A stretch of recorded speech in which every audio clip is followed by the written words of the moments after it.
Good morning students, मेरा नाम है वैभव। आज हम पढ़ेंगे समुच्चय सेट्स का भाग 21। अभी तक हम 20 भाग पढ़ चुके हैं। आज हम 21वें भाग पर दृष्टि डालेंगे और इसे अच्छे से समझेंगे। ठीक है, तो चलिए फिर बिना किसी देरी के शुरू करते हैं।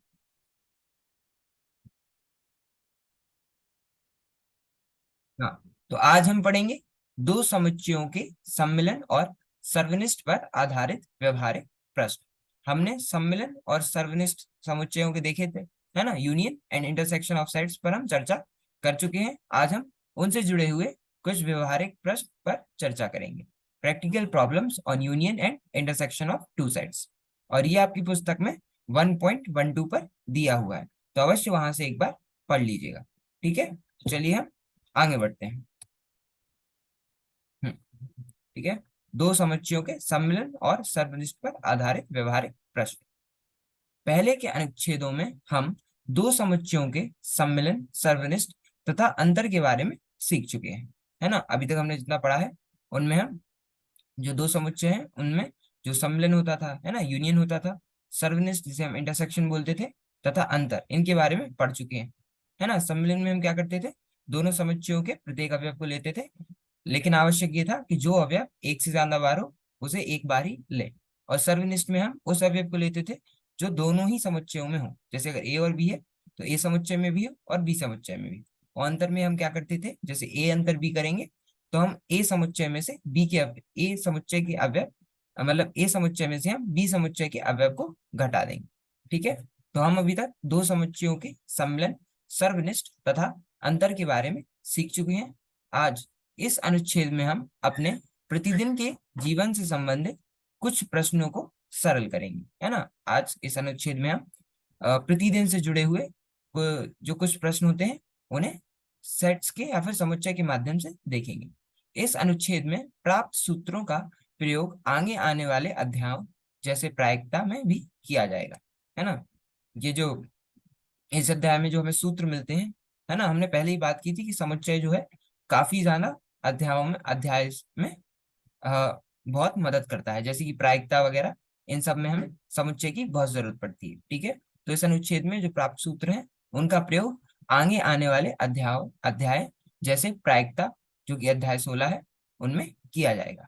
ठीक है, इसमें कोई दिक्कत नहीं ना। चलो, पहला, मान लीजिए कि ए और बी परिमित समुच्चय है यदि ए सर्वनिष्ठ बी फाई है। देखो, अब ये क्या बोल रहा है, ए और बी क्या है, परिमित समुच्चय है। ठीक है ना। ए और बी क्या है, परिमित समुच्चय है यदि जो ए और बी समुच्चयों का जो सर्वनिष्ठ है वह रिक्त समुच्चय है। मतलब ए सर्वनिष्ठ बी क्या है, फाई है, जिसे हम रिक्त समुच्चय के नाम से भी जानते हैं।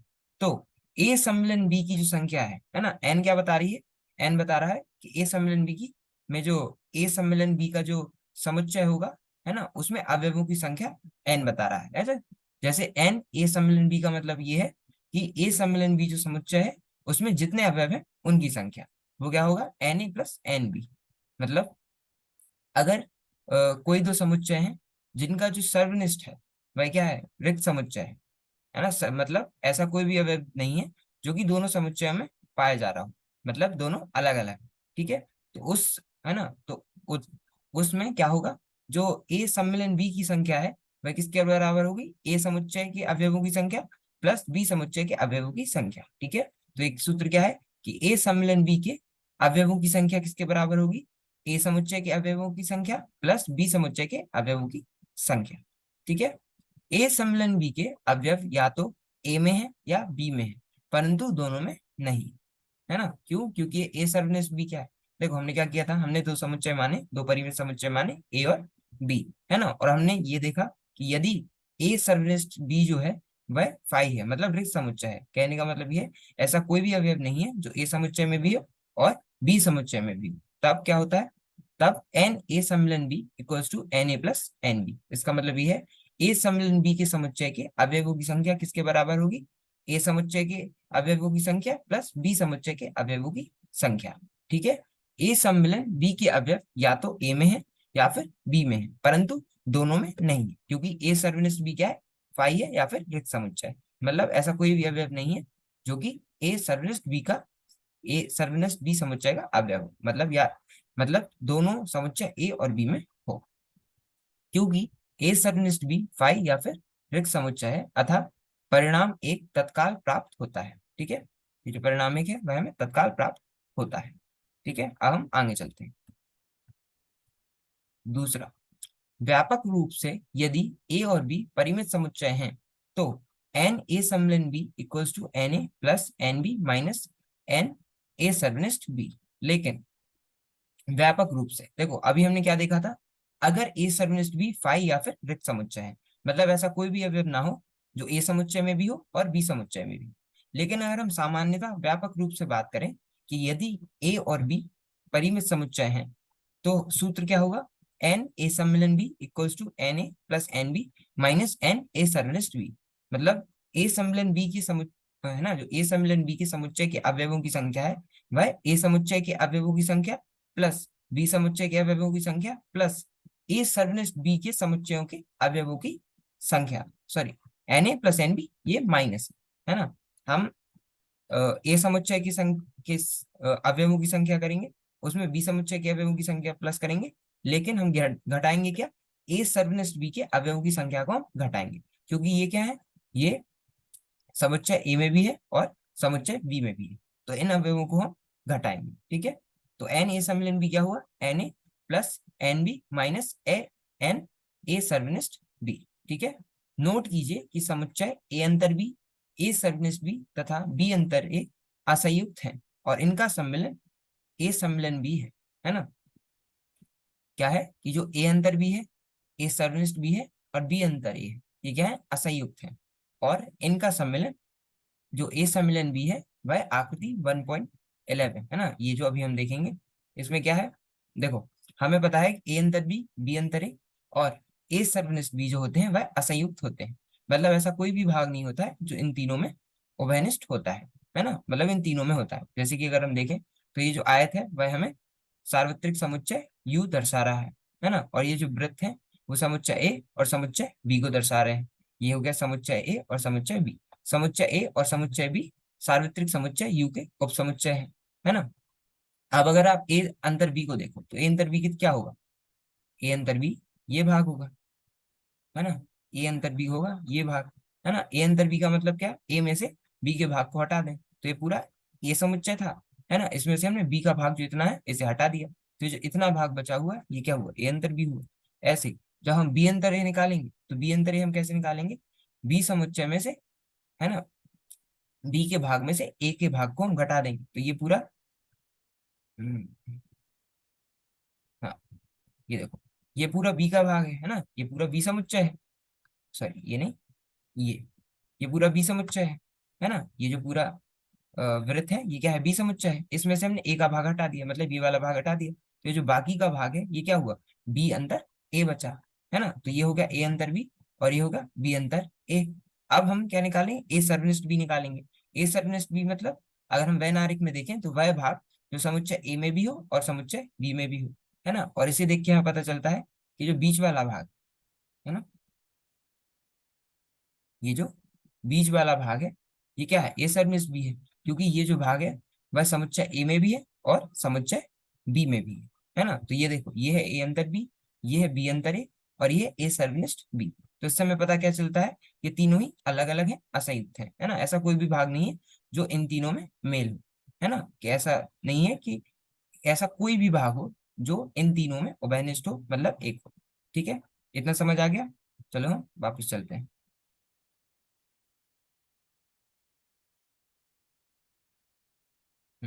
नोट कीजिए कि समुच्चय ए अंतर बी, ए सर्वनिष्ठ बी तथा बी अंतरे असंयुक्त है और इनका सम्मिलन ए सम्मिलन बी है ना, जो कि आकृति 1.11 में देख चुके हैं है ना। इनका जो सम्मिलन है वह क्या है, ए सम्मिलन बी है, ये जो पूरा है ये सम्मिलन बी है। ए सम्मिलन बी क्या होता है, ए का भाग और बी का भाग मिला लें, अगर हम वैनारिक में देखें तो ये रहा पूरा ए समुच्चय और ये रहा पूरा बी समुच्चय। अगर हम इसका सम्मिलन करेंगे तो ये जो पूरा भाग है ना, ये जो पूरा भाग है ये क्या है, ए सम्मिलन बी का भाग है। इसलिए जो एन ए सम्मिलन बी होगा वह क्या होगा, N A minus B plus n A सर्वनिष्ठ बी प्लस एन बी अंतर ए। है ना, क्यों? क्योंकि अगर हम देखें कि अगर हम इन तीनों को मिला दें, है ना, तो ए सम्मिलन बी मिल जाएगा हमें।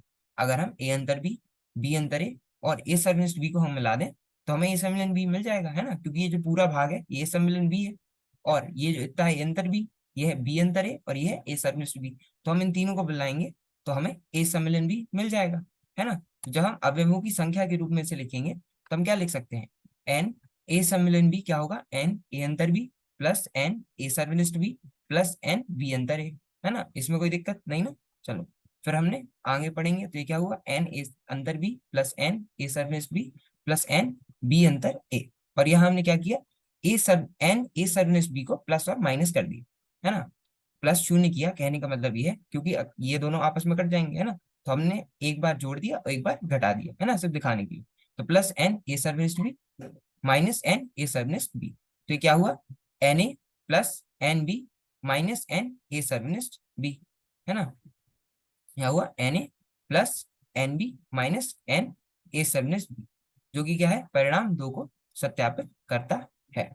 ठीक है, क्या है, n A plus N B minus N A सर्वनिष्ठ बी, जो कि परिणाम दो को सत्यापित करता है।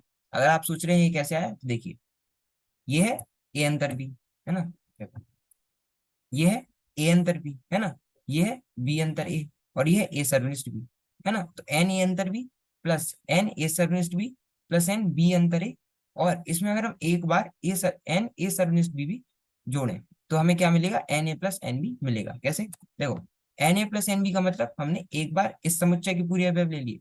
मतलब अगर हम वैनारिक में देखें तो हमने पहले ये वृत्त ले लिया, फिर ये वृत्त ले लिया, है ना। तो ये जो भाग है ए अंतर बी और बी अंतर ए का, ये एक एक बार ही जुड़ा, लेकिन जो ए सर्वनिष्ठ का भाग है वह दो बार जुड़ा। क्यों, जब हमने ए समुच्चय लिया, है ना, तब भी हमने इस भाग को लिया, और जब हमने बी समुच्चय लिया तब भी हमने इस भाग को लिया, है ना।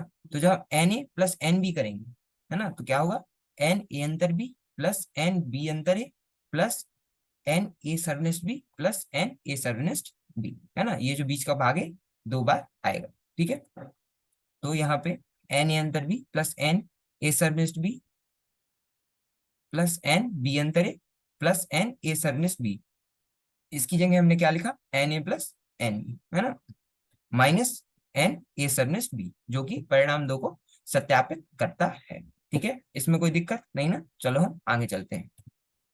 तो ये था हमारा वैनारिक, इसमें ये ए अंतर बी, ये बी अंतर ए और ये ए सर्वनिष्ठ बी, है ना, ये थी आकृति 1.11। अब हम आगे चलते हैं।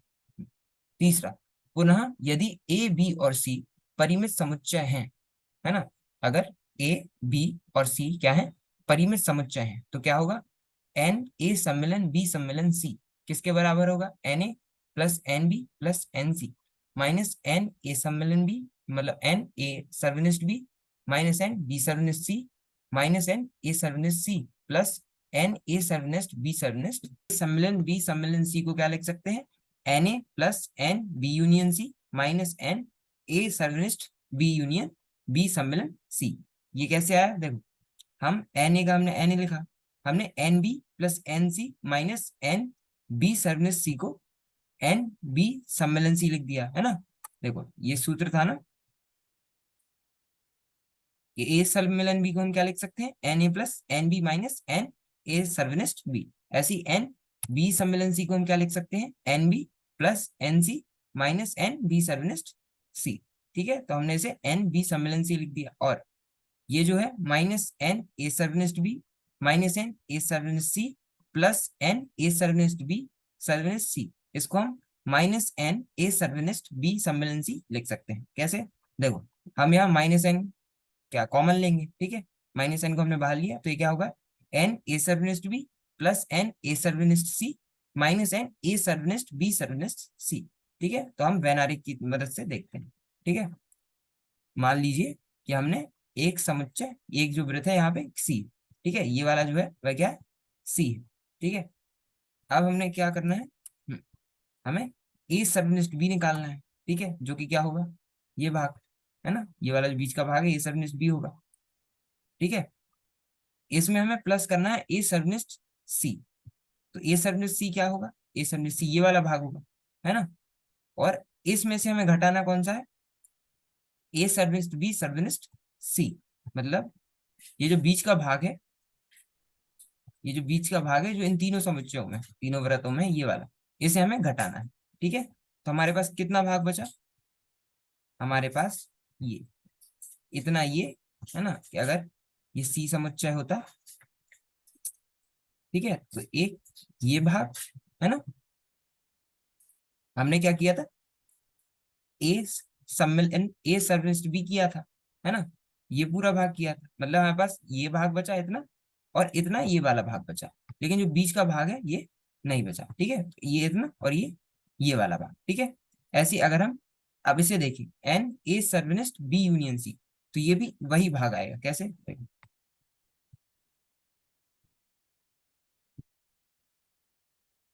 ये मान लीजिए सी समुच्चय है ना, अब इसमें हमने क्या किया, बी सम्मिलन सी, ये बी है और ये सी है ना, तो ये पूरा भाग आ जाएगा बी सम्मिलन सी में, है ना, ये पूरा भाग आ जाएगा बी सम्मिलन सी में। ठीक है, हमने क्या किया, ए सर्वनिष्ठ बी सम्मिलन सी। ठीक है, तो बी सम्मिलन सी में जो ए सर्वनिष्ठ है, मतलब जो ए में भी है और बी सम्मिलन सी में भी है, तो कौन सा भाग है, ये वाला है ना, और ये वाला है ना, क्या है, ए में भी हो और बी सम्मिलन सी में भी हो। ठीक है ना, तो हम इसे कैसे लिख सकते हैं, एन ए सम्मिलन बी सम्मिलन सी को हम लिख सकते हैं N A plus N B सम्मिलन सी माइनस एन ए सर्वनिष्ठ बी सम्मिलन सी। कैसे, देखो, हमने एन ए की जगह एन ए लिखा, और n B plus n C minus n B सर्वनिष्ठ सी को हम क्या लिख सकते हैं, एन ए सर्वनिष्ठ बी सम्मिलन सी हम लिख सकते, मतलब n B plus n C minus n B सर्वनिष्ठ सी को हम क्या लिख सकते हैं, एन बी सम्मिलन सी लिख सकते हैं। कैसे, ये देखो, यहाँ हम ए सम्मिलन बी को क्या लिख रहे थे, n A plus N B minus N A सर्वनिष्ठ बी, ऐसे ही हम एन बी सम्मिलन सी को भी क्या लिख सकते हैं, n B plus n C minus n B सर्वनिष्ठ सी।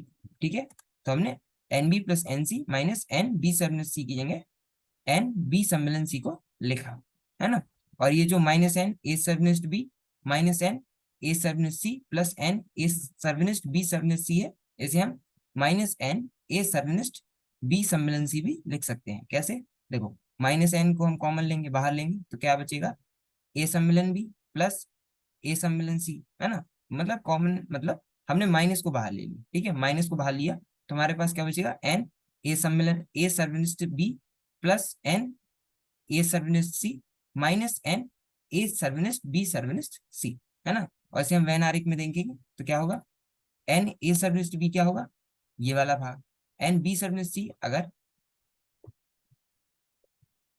अगर हम सी इसे मान लें, ठीक है, मान लीजिए ये है सी समुच्चय, है ना, ए सर्वनिष्ठ बी ये वाला भाग होगा, है ना, और ए सर्वनिष्ठ सी, ए सर्वनिष्ठ सी क्या होगा, ये वाला भाग होगा, है ना, तो ये वाला भाग और ये वाला भाग, तो ये जो बीच वाला भाग है ये दो बार आ गया, है ना, तो हम इसे एक बार घटा देंगे, है ना, क्योंकि ये क्या था, जब हमने माइनस बाहर लिया तो क्या है, एन ए सर्वनिष्ठ बी प्लस एन ए सर्वनिष्ठ सी माइनस एन ए सर्वनिष्ठ बी सर्वनिष्ठ सी, तो इसे हम घटा देंगे, तो हमारे पास कितना भाग आएगा, ये पूरा इतना भाग आ जाएगा, है ना, ये बीच वाला दो बार आया तो इसे हमने घटा दिया। ऐसे ही जब हम ए ए सर्वनिष्ठ बी सम्मिलन सी को देखेंगे, है ना, तो बी सम्मिलन सी मतलब ये वाला पूरा वृत्त और ये वाला बी का पूरा वृत्त, है ना, ये जो पूरा आ जाएगा, और हम ए से सर्वनिष्ठ करेंगे, है ना, तो ए में और बी सम्मिलन सी में कौन सा भाग है, जो दोनों में, तो ये इतना भाग है, ये क्या हो जाएगा, ए सर्वनिष्ठ बी सम्मिलन सी भी हो जाएगा,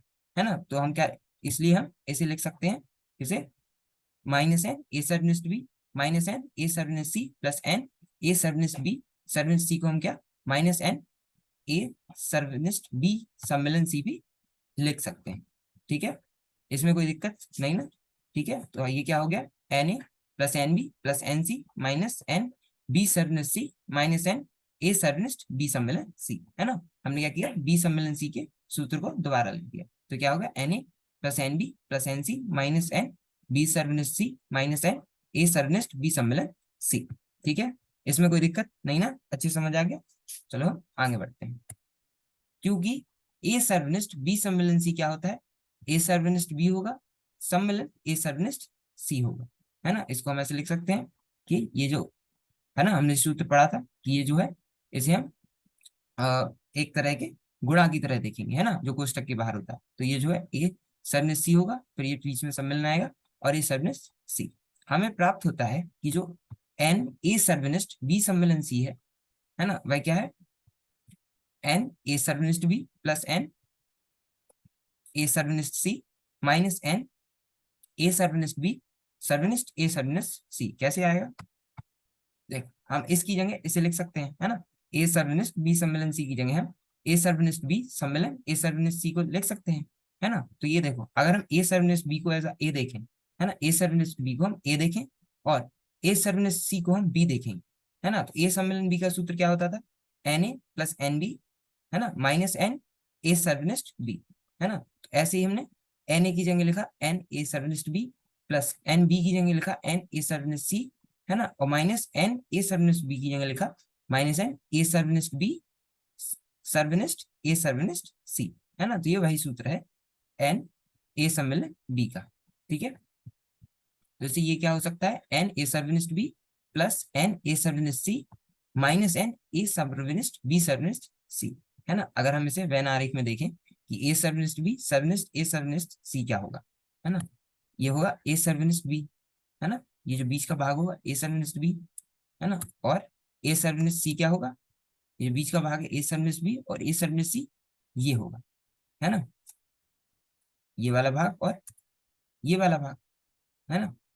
देखो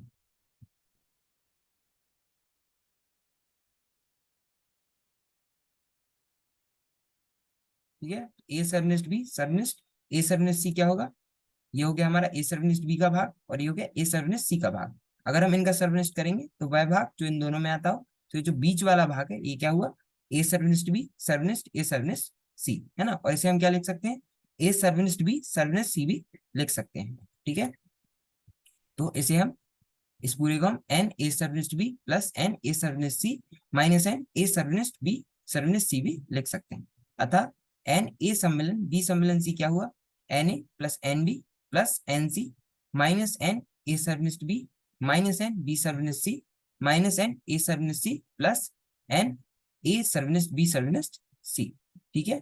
तो इस प्रकार परिणाम 3 क्या हुआ, सिद्ध हुआ, ठीक है। इतना समझ आ गया। हम्म। तो आज के लिए हम इतना ही रखते हैं। आज हमने क्या पढ़ा, आज हमने दो समुच्चयों के सम्मिलन और सर्वनिष्ठ पर आधारित व्यवहारिक प्रश्न पर चर्चा की, जो आपकी पुस्तक में 1.12 पर दिए हुए हैं, ठीक है। Practical problems on union and intersection of two sets, ठीक है। बाकी अगले भाग में हम उदाहरण नंबर 23 और उदाहरण नंबर 24 पर चर्चा करेंगे और उन्हें अच्छे से समझेंगे, ठीक है।